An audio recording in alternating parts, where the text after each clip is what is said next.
విలన్గా ఏ పాత్రనైనా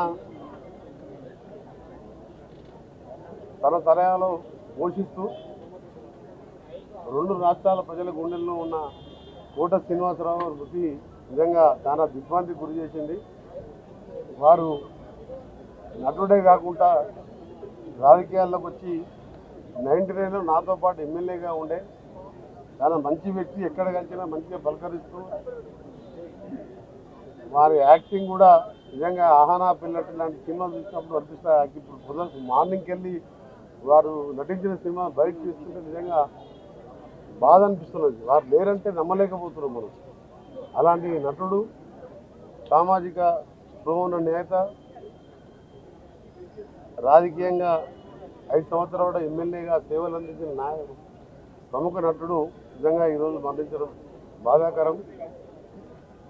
ఒకటే ఆ భగవంతుని కోరేది వారి ఆత్మకు శాంతి కలగాలని భగవంతుని ప్రార్థిస్తూ, వారి భార్యకు కానీ వారి కుటుంబ సభ్యులు అందరూ కూడా వాళ్ళకు కూడా ధైర్యాన్ని ఇవ్వాలని భగవంతుని ప్రార్థిస్తూ, సినిమాటోగ్రఫీ మినిస్టర్గా తప్పకుండా ఆ కుటుంబానికి ఎప్పటికీ ఏ సహాయం ఉన్నా రాష్ట్ర ప్రభుత్వం ముఖ్యమంత్రి గారి తరఫున, సినిమాటోగ్రఫీ మినిస్టర్గా నా తరఫున వారికి అండగా ఉంటామని తెలియజేసుకుంటూ, నిజంగా కోట శ్రీనివాసరావు మృతి అనేది ఒక మంచి నటుడే కాదు, రెండు తెలుగు ప్రజలకు ఇవాళ హాస్యాన్ని అందించిన సినిమా చూసిన ప్రతి 750 సినిమాల పైన నటించిందంటే మామూలు విషయం కాదు.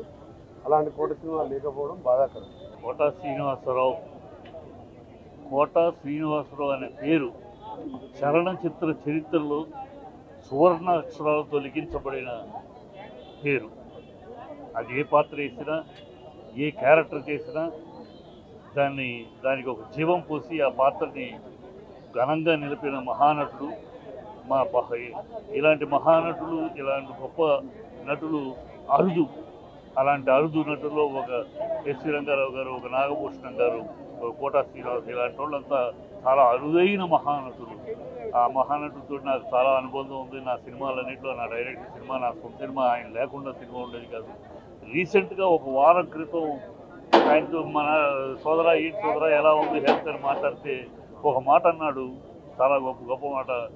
నేను చెప్పాను 83 ఏళ్ళు అని. అంటే సోదరా అయితే 83 ఏళ్ళు అయితే లెక్క ప్రకారం, శాస్త్ర ప్రకారం 83 ఏళ్ళు అంటే 1000 సహస్ర పౌర్ణములు, 1000 పౌర్ణములు చూస్తారంటారు. మరి నువ్వు రేపు గురు పౌర్ణమి 1000 పౌర్ణమి చూడబోతున్నావు నువ్వు అని అంటే చాలా సంతోషపడి, అవును మన శాస్త్రం చెప్పుద్ది 1000 పౌర్ణములు చూస్తే స్వర్గ తలుపులు తెచ్చుకుంటాయండి అని అంటూ కరెక్ట్గా గురు పౌర్ణమి అయిపోయింది. 1000వ పౌర్ణమి చూశాడు ఆ పుణ్యాత్ముడు.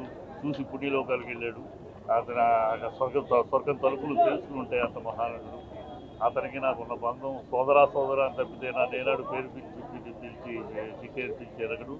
నేనేనాడు కోట సోదరా మా ఇద్దరి మధ్య బంధం అది. ఎప్పుడూ ఇండస్ట్రీకి అతను మెడ్రాస్ వచ్చిన మొదటి నుంచి అప్పటి నుంచి ఉన్న పరిచయం ఎంతో బంధంగా ఉండేవాడు. అనుబంధాన్ని తలుచుకుంటూ ఉంటే ఆ సొంత సినిమా, అది భోగిమంటలు అయినా, అది రైతు భారతం అయినా, అది గెలుపు అయినా, అటెండెంట్గా పనిచేసే సినిమాలు అయినా, మా సొంత సినిమా అన్నింటిలో తను లేకుండా మా ఇంత స్క్రిప్ట్ ఉండేది కాదు. ఎందుకంటే అతను మా నటుడు. అతను క్యారెక్టర్ పెట్టుకుంటే ఆ క్యారెక్టర్కి జీవం పోస్తాడు అనే నమ్మకం ఉండేది. అంత గొప్ప నటుడు కోల్పోయాం. మనం కోల్పోవటం, వాళ్ళ కుటుంబ సభ్యులు కోల్పోవడం, ఈ తెలుగు చలనచిత్ర పరిశ్రమ ఒక మహానటుడిని కోల్పోయింది. ఒక గొప్ప నటుడు, మళ్ళీ రీప్లేస్మెంట్ లేని నటుడిని కోల్పోయింది. ఆయన కుటుంబానికి, ఆయనకి నా ప్రగాఢ సంతాపం.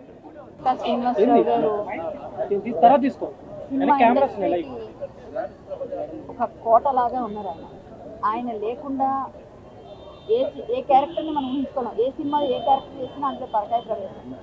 ఆయనతో ప్రత్యేకమైన అనుబంధం ఏంటంటే ఆయనతో కలిసి సినిమాలు చేయడం. సినిమా చేసేటప్పుడు శుక్రవారం నాడు ఒక సినిమా చేసిన విజయ్ ఫిల్మ్ నగర్లో షూటింగ్ అవుతుంది ఆ చివర. ఆ రోజు శుక్రవారం నా రెమ్యూనరేషన్లో ఇవ్వండి అని చెప్పి మాకు అందరికీ, ఆడవాళ్ళందరికీ 500 రూపాయలు నోట్ ఇచ్చి మీరు దాచుకోండి, మీకు మంచి జరుగుతుంది, మీ గాజులు వేయించుకోండి అని చెప్పారు. మంచి సంస్కారం, అసలు తెలుగు భాషాభిమానం. నేను ఎప్పుడు రెగ్యులర్గా వస్తాను వాళ్ళ ఇంటికి, రెగ్యులర్గా వచ్చి ప్రతి పుట్టినరోజుకి వస్తాను. మామూలుగా కూడా ఇటు వెళ్తుంటే వస్తాను, ఎందుకంటే పెద్దవాళ్ళు పలకరించాలి. ఆయన నన్ను విని పిలిచి పాటలు పాడించుకొని విని కళ్ళ వెంట నీళ్లు కాచి అంత బాగా పాడారు కళ్యాణి అనేవారు. నేను ఒక సీరియల్లో విలన్ వేషం వేస్తుంటే నాకు అతిపెద్ద అవార్డు అని ఫీల్ అవుతాను. ఆయన ఫోన్ చేసి చాలా బాగా చేసావు వేషం కళ్యాణి, నువ్వు చాలా మంచి విధంగా హీరోయిన్లకి ధీటుగా సీరియల్స్లో బాగా చేస్తున్నావు. నువ్వు సినిమా అటు బుల్లితెర ఇటు వెండితెర అని చెప్పి నన్ను అప్రిషియేట్ చేశారు. నాకు నంది అవార్డు వచ్చిన దానికి వచ్చింది అదే సీరియల్కి, కానీ ఈయన ఇచ్చిన కాంప్లిమెంట్ నేను ఇప్పటికీ కూడా అలా ఫోన్ రికార్డ్ పెట్టాను. మొన్న కాల్ చేసి ప్రతి పుట్టినరోజుకి వస్తాను, ఈరోజు నేను విజయనగరంలో ఉన్నానండి గురువు గారు, మళ్ళీ వస్తానని చెప్తే వచ్చాక వద్దులే ముందు పని చూసుకోవాలన్నారు. రాగానే ఇలా అయిపోయింది. కానీ నేను ఫేస్బుక్లో పోస్ట్ పెడితే అది వేలంలో వెళ్ళిపోయింది. ఆయనకున్న అభిమానులు అలా ఉన్నారు బయట.